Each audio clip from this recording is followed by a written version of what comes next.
o olhar, o posicionamento.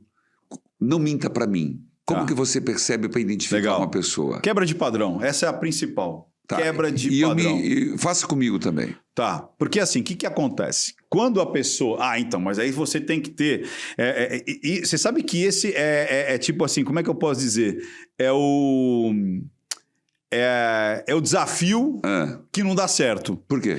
Porque, primeiro, você tá querendo. E você não está desafiado no sentido de uma perda. Tá. A mentira... entendi. Eu não tenho nada em jogo. Você não tem nada em jogo. Tá. Então, você tá tão tranquilo, tá querendo que a coisa aconteça. Que não vai dar certo. Que não vai dar certo. Mas dá pra gente explicar para as pessoas como é que funciona. Eu consigo fazer, por exemplo, a gente vê algumas coisas... Eu vou pegar alguém que tá com culpa no cartório, que fez alguma coisa errada ali. Não, mas a gente consegue fazer com você. Tô brincando. Foi uma piada. Mas de uma maneira diferente, quer ver? Por exemplo, primeira coisa, como é que você descobre uma mentira? Você não descobre uma mentira. Você tem indícios que ela pode estar acontecendo. Tá. Por quê, Ricardo? Porque a mentira... Primeiro, o que é a mentira? É algo que só você sabe que é mentira. Tá. Começa daí. Só a pessoa sabe que é mentira. Só você. Lógico que depois, que nas minhas mais de 450 análises, por que eu acertei? Porque ou a justiça depois mostrou que a pessoa estava mentindo, ou a própria pessoa vem a público e diz, olha, eu estava mentindo, como aconteceu com a família Brits, né? Aquele que cortaram lá o pênis do jogador, depois mataram ele. Sim. Eu falei, olha, tem coisa estranha aqui. O que é a coisa estranha? Quando a pessoa está fazendo a comunicação e ela está mentindo, ela vai mudar o padrão dela de comunicação. E algumas variações que são muito inerentes quando a pessoa está querendo esconder alguma coisa porque está nervosa. Opa, peraí, Ricardo, mas você falou nervoso. Então, se eu estiver nervoso, vai também acontecer as mesmas coisas? Sim. Então, eu posso afirmar que aquela variação de comunicação com certeza é uma mentira? Não. Pode ser mentira, pode ser nervosismo. Essa mentira talvez nem seja prejudicial, pode ser uma vergonha. Entendi. Por exemplo, estou conversando com uma pessoa. Me conta como é que foi os seus namorados na adolescência. Aí a pessoa, então, meus namorados na adolescência, por quê? De repente, talvez ela tenha sido abusada. Ela não quer falar aquilo. Aquilo traz constrangimento. Às vezes, um casal, o marido, a esposa está passando problemas no trabalho. E ela não quer levar esse problema para casa. Sim. Aí você fala, e aí, como é que foi hoje no trabalho? Foi bem, foi legal, tal. Acho que ele tá me traindo, porque olha, ele abaixou os olhos, ele coçou aqui. Não, de repente ele tá com estresse no trabalho. Entendi. Às vezes a grana dele diminuiu e ele não quer revelar isso para a família. De qualquer forma, a mudança... Sim, mas eu vou explicar. Eu só tô no geral, depois eu vou no 1 a 1 aqui. Então, a primeira coisa é mudança, quebra de padrão. Por quê? Porque mentira dá trabalho. Você falar as coisas... Mentira dá trabalho. Dá muito trabalho. Eu sempre falo isso, gente. Mentira dá muito trabalho. Porque imagina, o que é verdade, você, de novo, não causa estresse, você vai falar e você vai falar. Agora, imagina a mentira. Lembra que o seu cérebro, ele não sabe o que é real e imaginário? Então, para ele, é uma confusão e dá um bug. Porque eu pergunto assim, vamos supor que o seu marido fala, fui jogar bola. Não, que nem aconteceu lá. A gente pode até... acho que fiz essa análise essa semana. Lá, o MC Gui, né? A menina pegou para mim era marido, viviam juntos, no motel. Então, o que com uma outra pessoa. Então, vamos supor que você está desconfiada de alguma coisa. Sim. Aí seu marido fala assim, vou jogar bola. E ele foi no motel. O clássico. Aí você vai perguntar para ele, e aí, como é que foi o jogo? No cérebro dele eu não fui pro jogo, fui pro motel. Não fui pro jogo, fui pro motel, fui pro jogo, fui pro motel. Então ele tem que ficar, caramba, eu fui no motel. Mas eu não posso falar que eu fui no motel, tem que falar que eu fui no jogo. Então primeiro o que aconteceu? Olha como o cérebro são os 4 Qs. O seu cérebro vai ficar, o que aconteceu? O que eu vou falar que aconteceu? O que o meu corpo está demonstrando, porque você, quando está mentindo, você fica preocupado onde você está colocando as mãos, o que você está fazendo, para onde você está olhando, e o que a pessoa está achando daquilo. Porque você... E que é um mito, né? Que às vezes a pessoa mentiroso não olha nos olhos. Pelo contrário, ele vai ficar sempre tentando olhar para você para ver se você está acreditando ou não. Se você está validando ou não. Opa! Você entendeu? Não olhem para os meus olhos. Que agora... E aí as pessoas vão mudar o quê? Às vezes timbre de voz. Então vamos supor... Não vamos botar uma coisa muito, muito pesada. Mas imagina que o seu marido foi naquele reencontro da faculdade. Nada demais. Só que você não gostava de uma sirigaita lá, que era ex-namorada e podia estar lá. Tinha uma fiquete lá. E não acontece mais. Só que ele fala assim, e aí, Reginaldo, você foi lá no encontro da faculdade e tal? E aquela sua amiga estava lá? Não.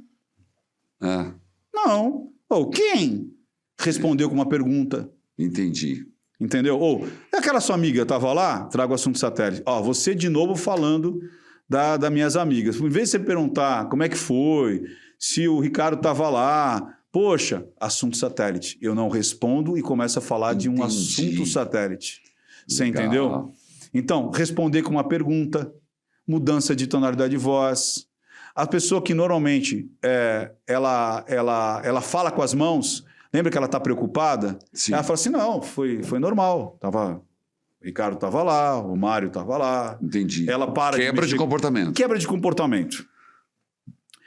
Então você tem a quebra de comportamento e mudança na vocalização, na velocidade, na altura, no comportamento. Entendi. Então naquele dia que você já está desconfiado, ele ou ela começa a ter um comportamento diferente. Então, por exemplo, normalmente chega em casa e é mais quieto.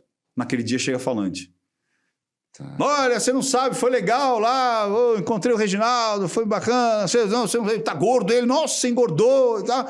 Nossa, ele não é, por que ele tá falante? É uma pessoa organizada, chega em casa, põe o sapato ali, naquele dia chega meio estabanado. Ou ao contrário, não tá nem aí, joga as coisas naquele dia... Tipo, parece um elefante na loja de cristais, né? Cheio de dedos, cheio de... Se preocupa. Então, mudança de padrão. Vai ser sempre assim? Não, porque você tem a pessoa que ela treina para mentir. E quanto mais você mente, melhor você fica. Qual é a dica que eu dou? Não faça pergunta... Vamos lá. Imagina que...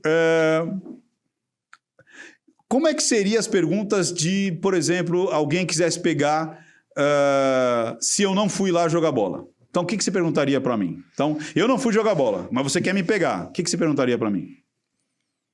Teus amigos estavam lá? Estavam. E estava frio, estava calor, choveu? Não choveu. E aí, ganhou ou perdeu? Ganhamos 2-0. E... não sei mais. Mas olha que interessante, você viu que todas as perguntas que você fez estavam relacionadas ao jogo? Pois é. Se eu vou mentir, você acha que eu já treinei isso ou não? Já, Entendi. Agora, o que eu posso perguntar? Onde você estacionou? Reginaldo, você foi... Vou te pegar agora. Vamos lá. Então, normalmente eu falo assim, e aí, como é que foi o jogo? Foi bom, foi legal. O Almir estava lá?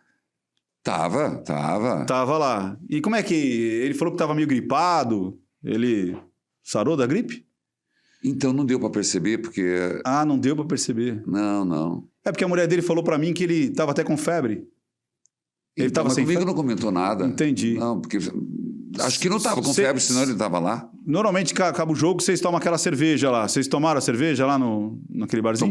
Tomamos. Então, a mulher do cara falou que ia fazer uns fuxicos, ela ia vender uns fuxicos. Ela estava lá vendendo fuxico? O cara falou para mim que... Você entendeu? Pergunta satélites. Rapaz, gostei de ver. O cara falou, meu Deus, o que eu vou falar agora? Ela estava ou não estava? Entendi. Será que ela sabe dessa informação ou não? Então por não onde você veio? Entendi. Vim por tal lugar. Mas eu vi no rádio que estava bloqueado tal lugar. Aí numa dessa a pessoa vai fazer é onde ela vai se assustar. A expressão de medo. Entendi. Se afasta. O quê? Faz você repetir a pergunta. Se toca.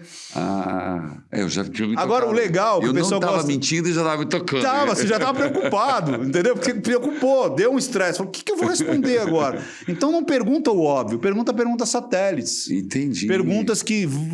Vou anotar essa, gostei. Agora, o pessoal gosta muito... Essa aqui está pegando bem de frente para você, né? Essa está pegando legal. bem de frente. Então, o pessoal gosta muito das trajetórias oculares. O que acontece? Quando a gente está construindo uma memória, os nossos olhos mexem. Então, eu vou fazer algumas perguntas para você e você fica despreocupado. E olha para você ou lá? Não, eu vou ficar aqui, ó, pronto. Tá. Fica melhor. Aí você olha para mim. Tá. Olha para mim. Você disse que você mandou uma carta para o seminário, quando você queria ser seminarista, é isso? Mandei. E aí chegou um padre de moto. Chegou. Como é que era a moto dele? Era... Diálogo interno. Preta, com 2 bagageiros. Tá. E... Você lembra se ele estava de capacete ou não? Tava de capacete. Como é que era o capacete? Capacete preto, com uma viseira. E como é que, quando você foi lá para o seminário, você lembra do seu quarto, como é que era? Lembro, era um quarto de 3 camas individuais, 3 camas com armário. Tá. E... Cheiro de cera muito forte. Cheiro de cera muito forte. Tá. E o banheiro era para a esquerda ou para a direita? O banheiro era comunitário. Mas era para a esquerda ou para a direita, quando você saiu do quarto? De esquerda. Na sua casa, lá, quando você tinha lá 12, 13 anos, quantas portas tinham? Na minha casa tinha 6. Tá. Você vai fazer um evento em Boston. Vou fazer um evento em Boston. O que você espera que aconteça que ainda não aconteceu? Eu espero que a gente consiga implantar lá a obra Evangelizar, que não deu certo ainda. E imagina como é que vai ser as pessoas te recebendo lá. Vai ser legal. O pessoal acolhe muito bem. Tá, mas imagina o palco. Como é que seria assim a plateia? Palco? Você está lembrando um palco que você já viu. Um palco que eu já vi. O que acontece? Você é invertido. As pessoas em casa devem ter percebido. Você lembra para cá e quando você vai criar, você olha mais para o centro e até um pouquinho para cá. Tanto é que você fez com a mão assim, ó. A gente vai querer lá e você apontou para esse lado. Então, eu sei que normalmente as suas lembranças, você vai buscar o visual para esse lado aqui. Tá. E você vai posicionar. Por exemplo, se eu falar para você... Isso é bom ou ruim? Não é bom ou ruim. Eu consegui padronizar como é a trajetória dos seus olhos e o seu psicogeográfico. Entendi. Por exemplo, onde é que está ontem para você? Me aponta ontem. Onde é que seria ontem? Aqui. Tá. Perfeito. Não falei que a sua lembrança é para cá? Onde é que seria daqui a um mês? Aponta daqui a um mês. Algo que não aconteceu ainda. Aqui. Não sei. Semana passada você falou que era aqui, ontem. Algo que não aconteceu, você falou, eu quero implantar lá em Boston. Onde é que você apontaria para... Olha lá, de novo, você já está olhando para cá. Ó. É aqui. É isso, ó. Aqui. Tá vendo isso? Aqui. Você viu que você olhou para cá? Sim. Ou seja, o que não aconteceu para você, a sua trajetória ocular vai olhar para cá. Entendi. Aquilo que já aconteceu, que você tem lembrança, você fez a contagem, que é o diálogo interno, das 6 portas, olhando para cá. Isso. Você tem mais facilidade de olhar para baixo e você lembrou para esse lado aqui. Isso. O que eu já sei de você? Eu sei que quando você, de fato, estiver lembrando coisas, você vai olhar para esse lado. Certo. Coisas que não aconteceram, você vai olhar para esse lado. Entendi. E aí, muitas vezes, você pega que a pessoa está sendo incongruente na resposta dela, quando ela fala assim, que nem no seu caso, que é esse lado aqui, lá em Boston, foi muito bom.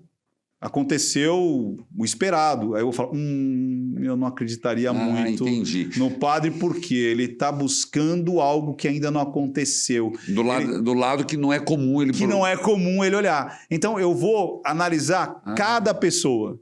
Entendi. No seu caso, eu percebi que você tem as suas lembranças para esse lado e você gesticula ainda para esse lado, as coisas que são para o passado para cá e as coisas que não aconteceram para cá. Entendi. Então, o seu psicogeográfico é assim. Você mudou isso? Eu falo, opa, eu não sei se eu posso acreditar nele, naqueles assuntos específicos. Eu primeiro fiz uma leitura de você, tabulei você, e aí dentro de uma anamnese, por exemplo, às vezes o médico chega e fala assim, Dona Maria, a senhora está caminhando 2 vezes por semana? Tô caminhando, sim. Ele vai falar, Dona Maria, por quê? Porque ele percebeu que no padrão da Dona Maria, ela olhou para o lado e se posicionou e às vezes até se afastou de algo que seria corriqueiro. Entendi. Então, se ela tivesse, por exemplo, convicta que ela estava andando, ela falaria assim, não, estou andando. Inclusive, ontem eu andei. Entendi. Você entendeu? Você, por exemplo, faria isso. Você apontaria, olharia para onde você busca essa memória.